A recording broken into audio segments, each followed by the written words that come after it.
امت کو یکجا کرنا ہے اور ممبروں پر بیٹھنے والی شخصیات کی بڑی ذمہ داری ہے. تو وہ ذمہ داری کیا صحیح ادا ہو رہی ہے؟ کیا ہم نے کلاسیفیکیشن کی ہوئی ہے کہ ہم اپنی مسجدوں میں ذکر عمر کریں گے، ہم اپنی مسجدوں میں بس ذکر علی کریں گے، باقیوں کو ہم بھول جائیں گے، ہم اپنی مسجدوں میں حضرت ابو سفیان کا ذکر کریں گے اور باقیوں کو بعد میں، مطلب جیسے اکثر محرم آتا ہے تو ہم پھر امام حسین کا ذکر سنتے ہیں جمعے میں. بہت میں نے بڑا بہترین اور بڑا حساس سوال کیا ہے اور بڑی ذمہ داری کے ساتھ، کیونکہ ہمارا عقیدہ ہے روز محشر ہمیں رسول کے آگے کھڑا ہونا ہے تاکہ ہم وہاں شرمندہ نہ ہوں. ماشاءاللہ بہت بہترین آپ نے سوال کیا اور بہت ہی ٹاپک اہم ہے. سب سے پہلے تو آپ کے سوال کا سادہ اور آسان اور 2 الفاظ میں جواب دوں، معذرت کے ساتھ، کہ فریقین کے مطابق اور فریقین کے نزدیک کہیں بھی طرف سے اگر ذمہ داری مکمل ادا ہو رہی ہو، جسے کہا جائے نا کہ ذمہ داری کا حق ادا ہو گیا، ممبر کا حق ادا ہو گیا، ہم نے ممبر کو ممبر رسول سمجھ لیا، ٹھیک ہے، ہم نے اس ممبر کی توقیر برقرار رکھنی ہے، تو معذرت کے ساتھ نہیں ہو پایا، یہ ذمہ داری ادا نہیں ہو پائی. اس میں قصوروار آپ جی قصوروار ہیں؟ آپ نہیں. کون ہے؟ نہیں، جو اہل علم ہے وہ قصوروار نہیں ہے. اچھا. ہاں، قصوروار ایسے چند نامی خطیب ہیں جو ایک دن بھی مدرسے میں نہیں پڑھا، لفظ خطبہ کی خے کا پتہ بھی نہیں ہے، وہ ممبر پہ آ کے ایسی ایسی باتیں کر رہے ہیں. ان کی عربی دیکھو تو عربی تو کیا، ان کو دیکھنے میں اردو بھی ٹھیک سے پڑھنے میں نہیں آتی، وہ بندہ ممبر پہ بیٹھ کے تو پھر وہ گروہ وہ مسلک اعلان کرے یہ ہمارا نہیں ہے. ہاں، کافی بار جہاں پہ ہم نے دیکھا کہ ہمارے مطابق نہیں ہے، ہم نے منع کر دیا، اور اہل سنت نے بھی اسی طرح ذمہ داری کا جو ہے وہ ادراک کیا. لاہور میں دیکھیں 3-4 جگہ پہ اہل سنت نے اعلان کر دیا کہ فلاں فلاں سے ہمارا واسطہ نہیں ہے. اسی طریقے سے اس وقت جو سسٹم چل پڑا ہے نا، خدا کرے یہ اخوت کا سسٹم چل پڑے. کیوں؟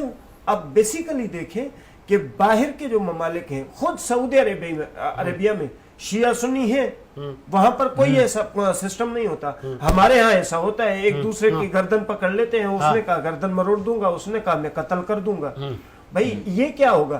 ایک علمی اختلاف ہے، اس کو علم کی حیثیت تک رکھیں. ٹھیک ہے، ایسا ہی ہے. مباحثات کریں، آپ نہیں مانتے نہ مانیں، علمی حیثیت ہے نا، آپ علم تک رکھیں. جتنا علم آپ کا تھا آپ نے اتنا بتایا، اس سے بڑھ کر اگر آپ کے بس کی بات نہیں ہے آپ چھوڑ دیں، ٹھیک ہے. لیکن یہ بات کیا ہے کہ آپ کی بات میری سمجھ میں نہیں آئی تو میں آپ کو قتل کر دوں گا، میں چوڑا ہو جاؤں، میں بلوچ ہوں، میں فلاں ہوں، میں فلاں ہوں، میں فلاں ہوں، ایسے تو نہیں چلے گا نا بھائی.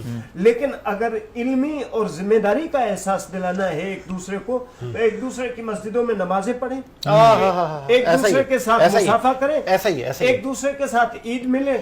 ہم تو مہران ٹاؤن میں ابھی مولانا آصف صاحب، ان کے ساتھ جاتے ہیں عید نماز پڑھنے کے بعد، مولانا آصف صاحب سے ملنے جاتے ہیں. پچھلے سال وہ ہمارے پاس آئے تھے، اب اس سال میں جاؤں گا مولانا آصف صاحب کے پاس.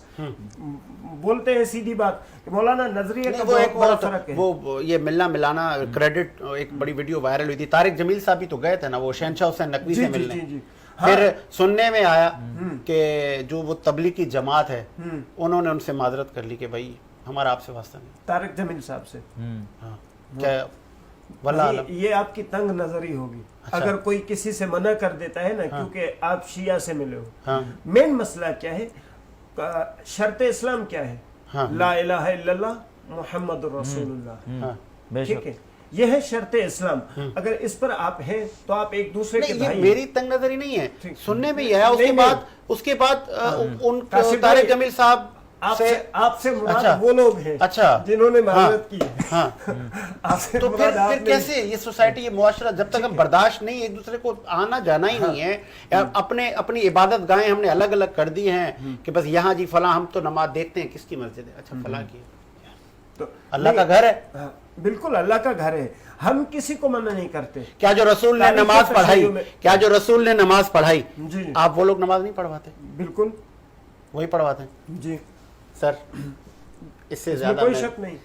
اب یہاں پر میں سلو کما رأیتمونی سلو کما رأیتمونی ہاں رسول خدا نے فرمایا ہے، ہاں رسول خدا کا فرمان ہے، مشہور معروف، آپ کے یہاں بھی ثابت ہے، ہمارے یہاں بھی ثابت ہے، ہاں جیسے جناب رسالت میں آپ نے نماز پڑھائی ہے ویسے نماز پڑھاؤ، اور اس کو سب سے پہلے یہ ہے کہ رسول خدا نے پڑھائی کیسے، ہاں اس کو ثابت کرنا ہے۔ اب اس کو ثابت کریں، ہم آپ کے پیچھے پڑھیں گے، آپ ہمارے پیچھے پڑھیں، اس میں کوئی شک نہیں۔ یہی سوال میں آپ کی طرف لے آؤں گا، انہوں نے بڑا کیٹیگوریکلی اور بڑا بے باک انداز میں رفاقت نے بتایا ہے، امت کو جوڑنا ہے، امت کو جوڑنا ہے نا۔ میں آج آپ کو ایک طریقہ بتاتا ہوں، ٹھیک ہے؟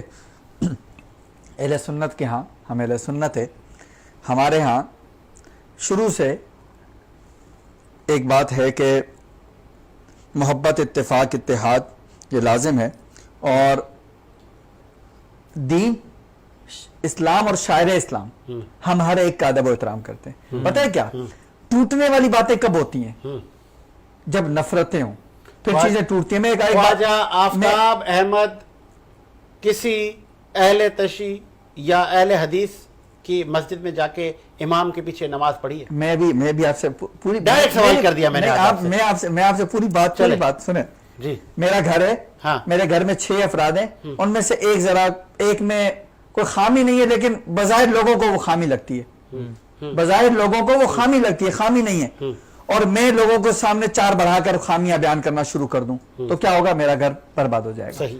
اور اگر میرے گھر میں کوئی خامی ہے بھی اور میں خامی نہ بتاؤں، میں کہوں کہ سب مضبوط، سب اسٹرانگ، ٹھیک ہے؟ اب بات یہ کہ اسلام جو ہے نا، اسلام کے بہت سارے پلرز ہیں، صحابہ، اہل بیت، قرآن، یہ کیا ہے؟ ساری چیزیں دین اسلام کا حصہ ہے نا۔